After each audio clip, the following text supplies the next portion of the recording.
અંકલેશ્વરના બોરભાઠા રોડ ઉપર આવેલ જીવનજ્યોત સોસાયટીમાં બંધ મકાનની તસ્કરોએ નિશાન બનાવી રોકડા સોના ચાંદીના ઘરેણા સહિત 6.99 લાખના મુદ્દામાલની ચોરી કરી ફરાર થઈ ગયા હતા।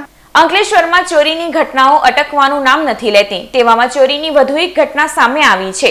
અંકલેશ્વરના બોરભાઠા રોડ ઉપર આવેલ જીવનજ્યોત સોસાયટીના મકાન નંબર 4 માં રહેતા મહેન્દ્રસિંહ રાયસિંહ છાસઠિયા ગત તારીખ 25મી ફેબ્રુઆરીના રોજ પોતાના પરિવાર સાથે મકાનનું તાળું મારી વાલિયાના હીરાપોર ગામે બેસણામાં ગયા હતા। તે દરમિયાન તસ્કરોએ તેઓના બંધ મકાનને નિશાન બનાવ્યું હતું। તસ્કરોએ મુખ્ય દરવાજાનું તાળું તોડી અંદર પ્રવેશ કર્યો હતો અને તિજોરીમાં રહેલ રોકડા 90,000 તેમજ સોના ચાંદીના ઘરેણા મળી કુલ 6.99 લાખના મુદ્દામાલની ચોરી કરી ફરાર થઈ ગયા હતા। ચોરી અંગે શહેર એ ડિવિઝન પોલીસે ગુનો નોંધી તપાસ હાથ ધરી છે। મારા ઘરે છે તે મારા સારાનું ત્યાં છોકરી એક્સપાયર થઈ ગઈ, ત્યાં બેસવું હતું, અમે ત્યાં રાતે ગયા હતા। ત્યારે બીજે દિવસે મને સામેથી ફોન આવ્યો કે તમારા ઘરના તાળા તૂટેલા છે, એમાં સોના ચાંદીના દાગીના ગયેલા છે અને 90,000 રૂપિયા કેશ લીધી છે। 6,99,100 જેવું છે।